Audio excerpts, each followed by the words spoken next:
Hi everyone and welcome. This is Elena and I'm back today with another video.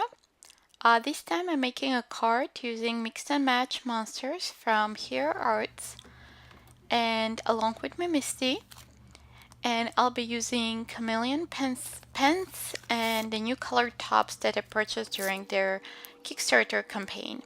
So I'm starting with building my monsters. So I'm using my mini MISTI because it's easier to stamp multiple pieces at once and as well position them perfectly, and I'm using the Hero Arts Intense Black ink to stamp them, and as you notice I stamped them twice to get that nice black impression. Next I'm just positioning all the parts.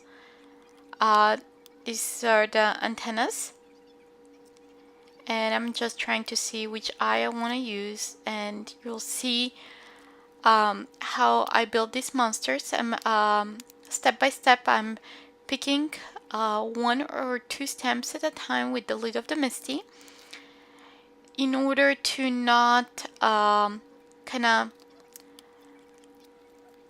mess them when I'm positioning the other stamps. So I'm just doing 2 by 2, especially for the hands and arms and legs. So you notice that stamped perfectly. Next I'm positioning the eye and the mouth on that other monster. So I'll just pick those up with the lid, and then I'm gonna position the legs on that monster on the bottom. So I'm just adding the legs.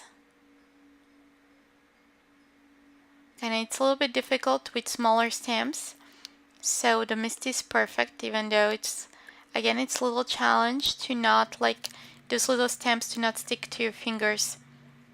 So next I have the mouth of this monster. I think I will finish there, and next I'll move on to coloring them. So I think I'm satisfied here. I'm not adding any arms or ears and antennas on that the smaller monster. So next I'm using the Chameleon pens. I'm using the Tangerine pen along with the turquoise colored top. So I infuse it for a couple seconds, and then I went with the colorless blender. Infuse it for another couple seconds, so on the top I have that very light color.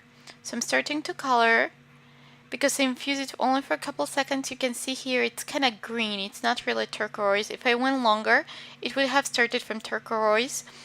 But for coloring smaller areas, the infusion time needs to be smaller in order to have both colors. Otherwise, you'll have the first color running longer, and you may not even get to the second color.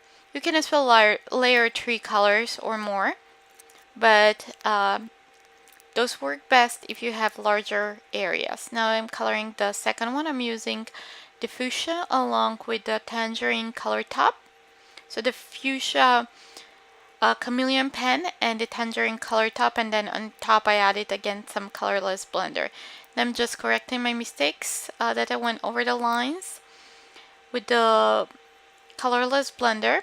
And I'm doing the same process for coloring the legs and the arms. I'm just going with the bullet nib instead of the brush nib because I have smaller areas, and I just infuse it for a second or two.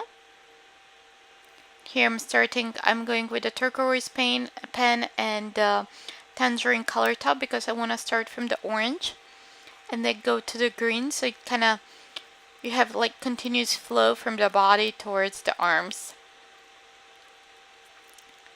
So next I'm just adding some dots to get some texture with the colorless blender. Kind of pushes that color around and you get little kind of faded dots for the monsters, and I'm just doing that on the bottom.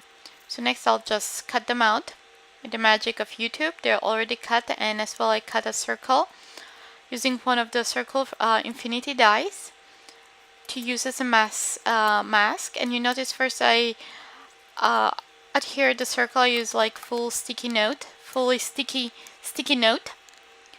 so that way I can center it nicely, and then I added the mask and then I removed the center. So I'm using soft pull and tight pull to can apply some blend, some ink. So now I'm applying some of that tight pull to add a little bit darker area and blending it with the soft pull. So now it's done. I'm removing that and positioning the monsters.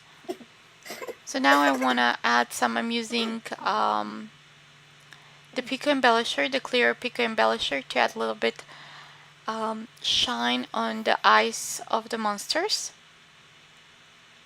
And you can use crystals or any other thing you want. Next, I'm using the rectangular infinity dies to trim that panel. So by magic of YouTube, it's already done. And next I'll stamp the sentiment. I'm using Monster and Hugs to separate stamp, and I just cut a little strip of black cardstock. And I'll use my MISTI to position that and stamp with Versamark ink. So first I'm applying that powder embossing body to remove the static, so the white embossing powder doesn't stick where I haven't stamped. So I'm using my embossing tool to trim that, to heat that up to melt the embossing powder. And next I'm trimming that strip a little bit so it's kind of centered. So I'll just trim the ends, and then using some mounting tape, I'll adhere that. But before that, I want to position the sequins where I want them to be, to add a little bit extra interest to my card. I'm using the new frost sequins. They'll be available on in the Hero Art store on August 23rd, but you can find them at any other retailers right now that carry Hero Arts. So I'm using fun foam to adhere that panel onto my orange note card. So it's from the Sunshine mix of note cards. So I'm just using more mounting tape to adhere the monsters, and then I'll adhere the little sequins using the multimedia matte adhesive from Ranger and little micro applicators. And with this, the card is done. So thanks for watching, and come back soon for another video. Don't forget to subscribe to my YouTube channel for more inspiration, and as well visit my blog so you don't miss any posts there. Thanks for watching, and see you soon. Bye!